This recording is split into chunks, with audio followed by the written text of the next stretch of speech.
Hello 8th class बेटा, हम अपना लेसन ग्लिम्स ऑफ इंडिया कर रहे हैं। हमने इसमें इंडिया की कुछ झलकियां पढ़ी हैं कि इंडिया में ऐसा क्या हुआ, मतलब कि हमने देश को आज़ाद किया।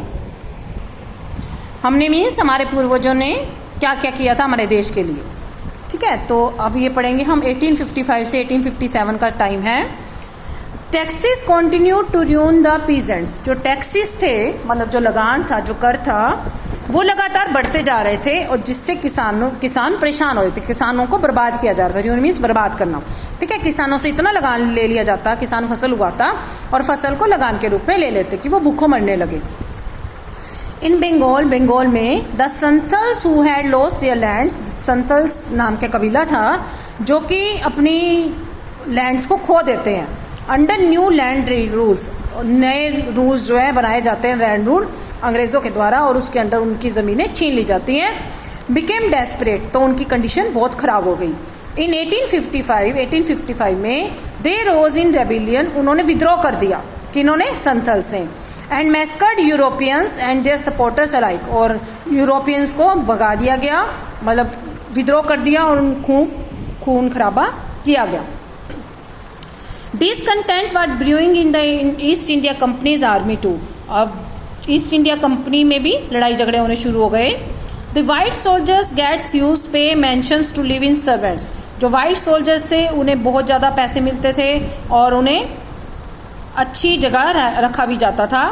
While they give a get a pittance and slow promotion. और जो दूसरे थे, जो इंडियंस थे, ठीक है, जैसे वाइट भी वही काम कर रहे हैं, सैनिक हैं, और इंडियंस भी सैनिक हैं। तो वाइट जो सैनिक होते थे उनको तो बहुत पे मिलती थी और अच्छी घर भी मिलते थे रहने के लिए, लेकिन जो इंडियंस थे उनको स्लो प्रमोशन मिलती थी, मतलब ज़्यादा पैसे भी नहीं मिलते थे और उनके से ज़्यादा काम भी करवाया जाता था। द अंग्रेज ask us to cross the sea which is against our religion. अंग्रेज़ों ने कहा है कि सी को क्रॉस करो जो कि हमारे रिलीजन के अगेंस्ट है।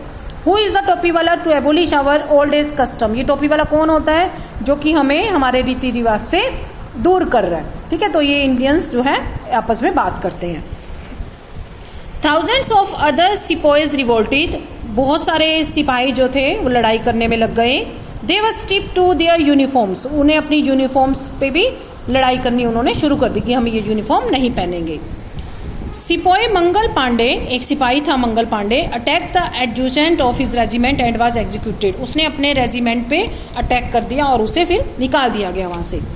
Few Englishmen had cared to understand Indian customs or the people's mind. Few Englishmen, मतलब बहुत कम इंग्लिशमैन ऐसे थे जो कि इंडियंस को अंडरस्टैंड करते थे, मतलब इंडियंस की सिचुएशन को समझते थे और उनके कस्टम को समझते थे और उन लोगों की माइंड्स को समझते थे। ओ प्राउड ब्राह्मण सोल्जर्स, जो मतलब अंग्रेज थे, कुछ वो अच्छे भी थे जो कि इंडियंस के खिलाफ इतना कुछ हो रहा था उन्हें दुख होता था। वो कहते थे, Brahmin soldiers, do you know that the grease on the bullet you have to bite it made from the fat of cows and piece.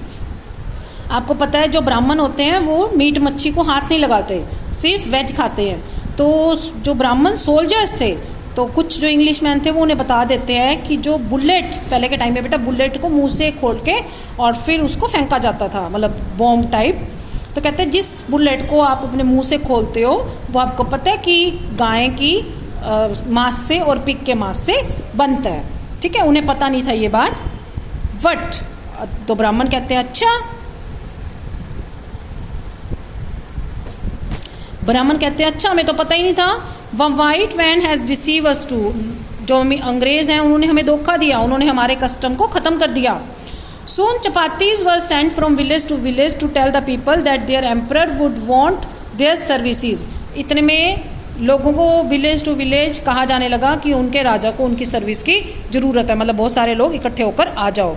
Yes, all my village men will be ready, मतलब सारे के सारे जो Indians थे वो इकट्ठे हो गए कि हम अंग्रेज़ों के खिलाफ अब विद्रोह करते हैं।